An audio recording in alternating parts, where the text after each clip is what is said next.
I want to thank David for inviting me out here. It's great to come out to Oakland. You know, there's such a different spirit here than there is in Washington, D.C. And I've only been here for a couple of days, but from my conversations, I think it's safe to conclude that the average taxi driver out here knows more about the Patriot Act than the average member of Congress in Washington. You know, it's just fascinating to be getting a ride in from the airport, and all of a sudden the person starts making these astute comments, well, there's this problem and that problem. And the average congressman, I mean, even some of the good ones, some of the co-sponsors of the ACLU-sponsored act, Senator Craig, he was quoted in the Washington Post a few weeks ago saying, well, you know, I'm not aware of any victims of the Patriot Act. You know, I mean, these folks, I mean, you know, there are many people who have George Bush's reading habits.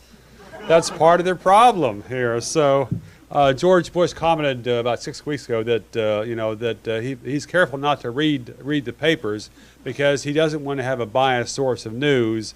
And instead of relying on the papers, he just talks to Condi Rice and Andrew Card, his chief of staff. So and Bush said, you know, Bush said that those two sources were objective, you know, and Bush could trust them. So it's rather amusing. John Ashcroft, in his recent Patriot Act Salvation Tour, which was one of the biggest PR fiascos in Justice Department history, I mean, it's fascinating that Ashcroft would think that by traveling around the country and speaking only to closed audiences of prosecutors and law enforcement and FBI agents, not allowing any print media to question him, that would somehow spur so much public enthusiasm for the Patriot Act, you know.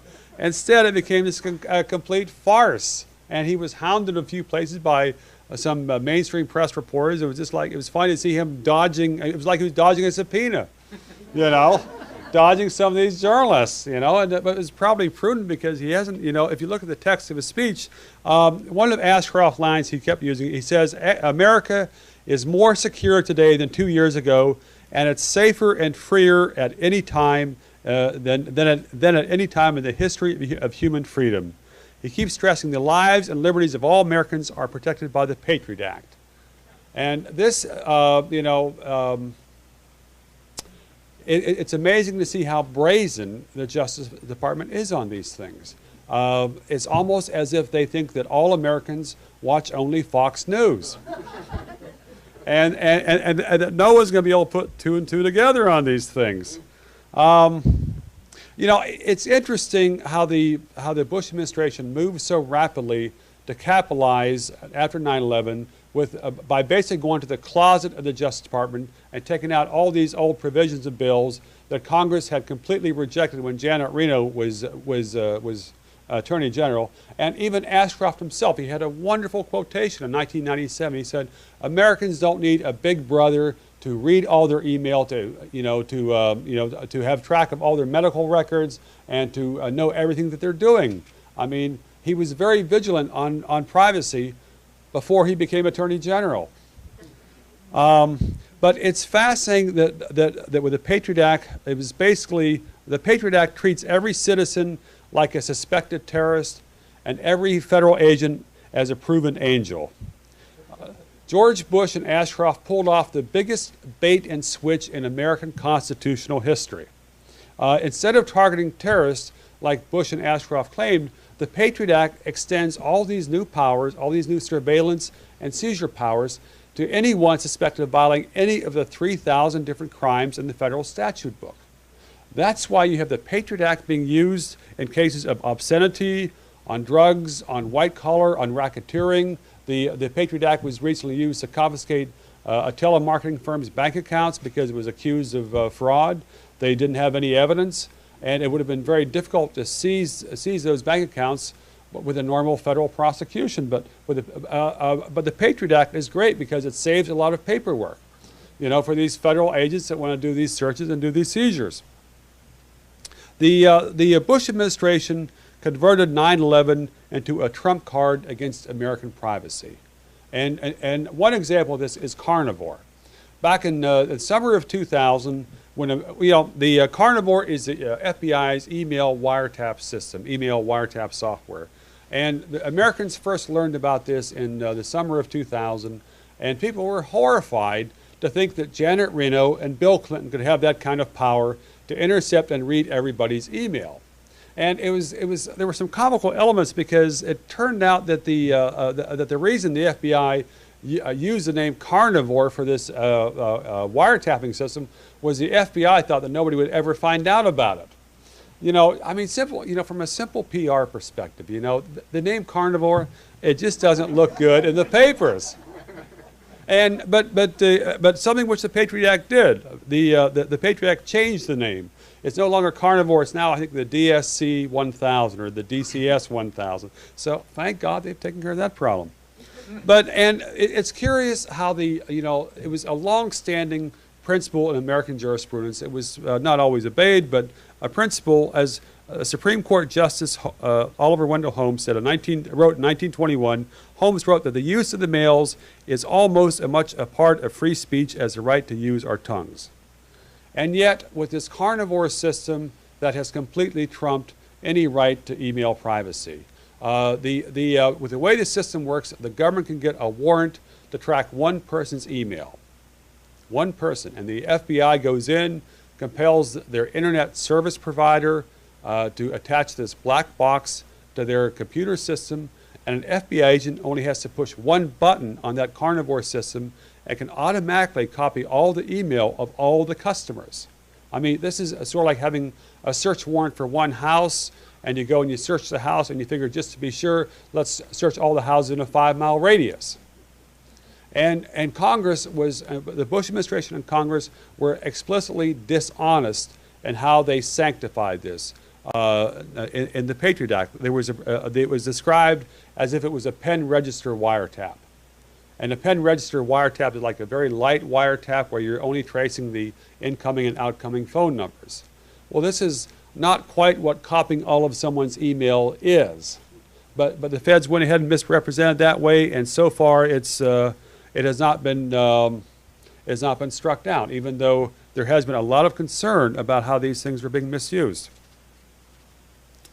Something else that they have, there's been so many searches. According to Ashcroft earlier this year, federal agents have issued over 18,000 counterterrorism subpoenas and search warrants in the last 2 years. In many cases, FBI agents have gone in and snared the information simply through intimidation. There was some controversy over the library searches, and the American Library Association surveyed its members, and almost 10% of them said that they'd been contacted in the months after 9/11 to give out information on their library users. And there were a number of newspaper stories about FBI agents going in and getting this information.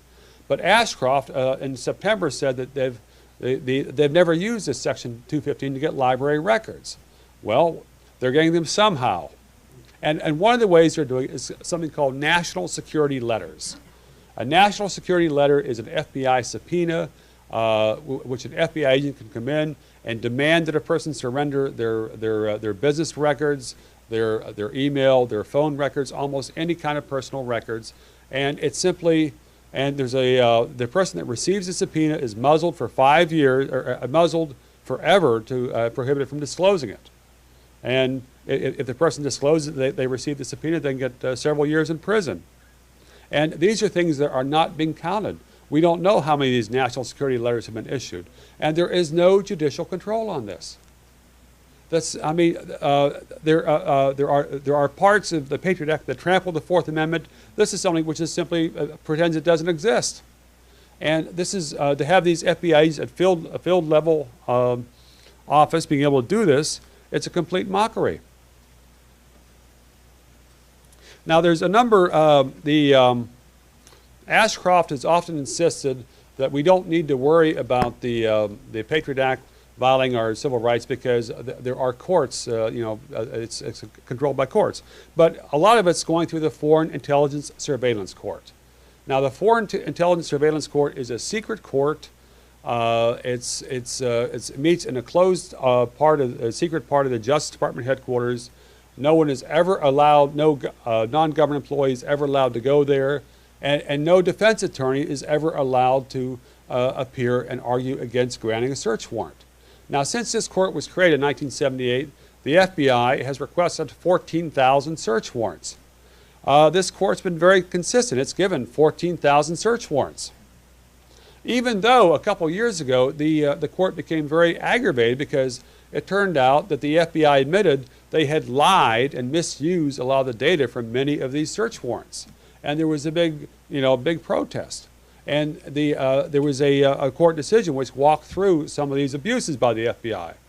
Well, Congress never heard about that because Ashcroft's Justice Department said that Congress had no right to see the decision of the secret court about the FBI abuses.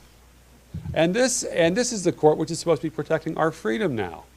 But instead, it's usually very servile, and the playing field is completely stacked against the American people here. Now, the Patriot Act overturned one of the most important Supreme Court decisions of the last 5 years.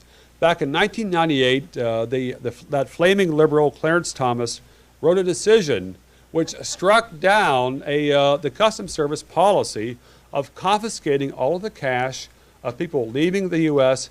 who failed to notify the government that they were taking more than $10,000 with them. This was a very arbitrary policy. Thomas, joined by 4 other justices, said that it was a violation of the excessive fines clause of the 8th Amendment. This was a landmark decision because it was one of the first times that the Supreme Court recognized that crushing penalties for mere paperwork violations were unconstitutional. As soon as this came down, the Customs Service and the Justice Department started working to get it overturned. And in the Patriot Act, Congress created a new crime called bulk cash smuggling.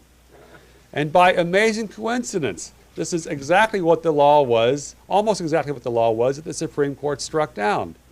And you've had over 600 people who have had all of their cash taken away from them when they were traveling if they failed to fill out this one little customs form. And it doesn't take any evidence of wrongdoing because that was the issue in the 1998 case. It was a Syrian American guy flying out of LAX taking several $100,000 with him to pay off some family loans. Well, federal district court, federal appellate court, both concluded that the money was honestly acquired. But the Justice Department kept insisting, well, that didn't matter. This person violated the law. Well, it was almost like some kind of modern version of some type of fugitive slave act, that someone's taking their money out of the country. Oh my God, It's, I'm sure Huckleberry Finn would have a good line on that.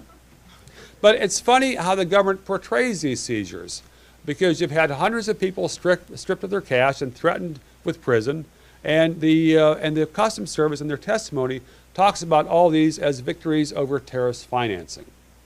There is almost no evidence in the vast majority of these cases of any terrorist link, but what the government does is say, well, there was a Mideast connection to a lot of this money. Well, what that meant was a person whose money was grabbed may have been flying to Cairo, Riyadh, or Tel Aviv.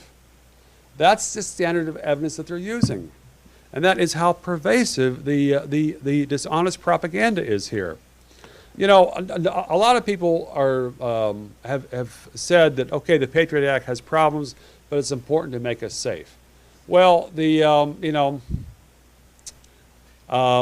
was no shortage of federal power before 9/11. The feds had all the clues that they needed, and yet they failed. Yet it was the biggest law enforcement and intelligence failure since Pearl Harbor, and the feds have reaped a huge amount of new power because of this.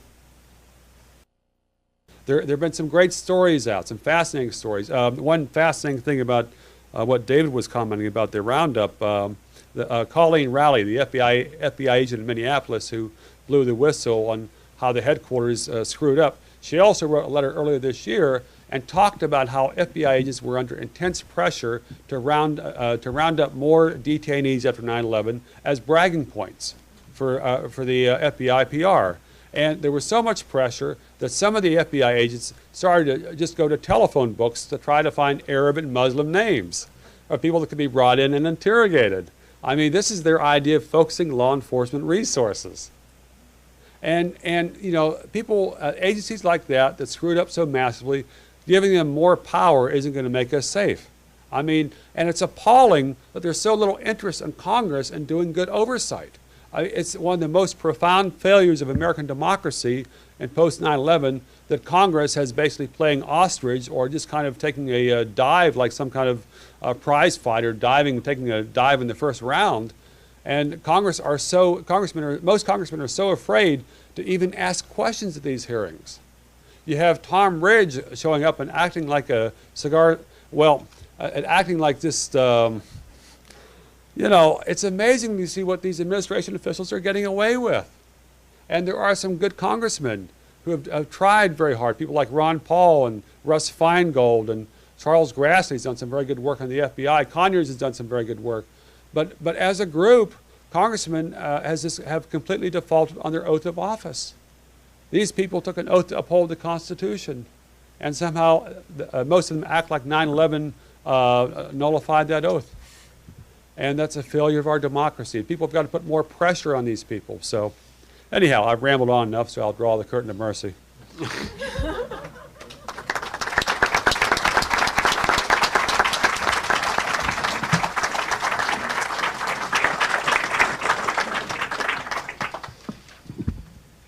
Okay, I'd like to thank our speakers. It was a great set of presentations, and now we get to the fun part, the question and answer. And I forgot to mention one thing in my talk at the beginning. The Center for Peace and Liberty has been set up to study the ill effects of war, both on domestic and in foreign affairs. And one of our functions is to look at the domestic effects of war, and that's why we're having this forum on civil liberties. But we also do look at the ill effects of aggressive U.S. policies and excessive foreign interventions on other countries as well. So I just thought I'd mention that before the question and answer period, because I forgot to do it beforehand. I'm going to take the prerogative of asking the first question, and then I'll throw it open to the audience. My question to our panelists is, which provision, either in the Patriot Act or the executive actions after 9/11 do you think is most pernicious? In other words, if you had to repeal either an executive action or a provision of the Patriot Act, what would it be? In other words, what's the worst that's happened? Am I supposed to start? Well, you can. Yeah, you're over in this direction. Okay, well, there's a lot of individual things in the Patriot Act which are mortifying, but one of the most things that I find most concerns me most is last May of 2002, Ashcroft canceled the restrictions on FBI surveillance of any place in the American public or almost any public group. These are restrictions that were put in place in 1976 after Congress found out what the FBI had done with COINTELPRO, in which the FBI was engaged in a massive subversion effort targeting at white hate groups, at black nationalist groups, at new left groups, and other targets. And they completely trampled these rights, the rights of these people. They had all kinds of entrapment efforts. They were sending poison pen letters to people's husbands and wives trying to wreck marriages. They were getting teachers and professors fired for going to anti-war protests. They were wrecking anti-war protests. I mean, it's a chapter in American history that people should look at. There was some wonderful stuff in the Chronicle recently by Seth Rosenfeld. Yes, excellent stories. And this is the kind of stuff the FBI did. And these restrictions on FBI surveillance and intrusion were put in place to stop those kind of outrages. Ashcroft not only canceled all of those restrictions and unleashed the FBI, but at the time he bragged that the FBI has a 94-year history of being champions and defenders of Americans' liberties. You know, it's hard to make this stuff up. So anyhow. Margaret?